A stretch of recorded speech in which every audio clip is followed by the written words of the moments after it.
குழந்தைங்க ஏதாவது தவறு பண்ணாங்கன்னா நம்ம முதல் ரியாக்ஷன் என்னவா இருக்கும்? ஏன் இப்படி செஞ்ச? இல்ல நீ எப்பவுமே இப்படிதான். Hi, I'm Mala, life and parenting coach.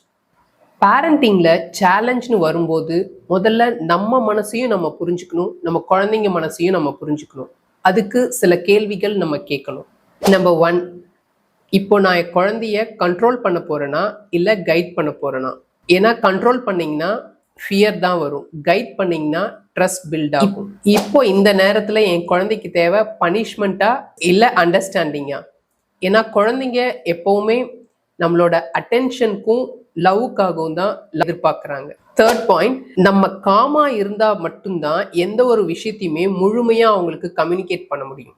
இப்போ நான் எந்த விஷயத்தையும் குழந்தைங்களுக்கு கம்யூனிகேட் பண்றதுக்கு முன்னாடி நான் காமா இருக்கேனா, அப்படி இல்லைன்னா ஒரு டீப் பிரீத் எடுக்கணும், இல்லை ஒரு பாஸ் பண்ணிட்டு நம்மளோட காமா செட்டில் பண்ணதுக்கு அப்புறம் நம்ம கம்யூனிகேட் பண்ணாதான் எந்த ஒரு விஷயமே கிளியரா அவங்களுக்கு புரிய வைக்க முடியும்.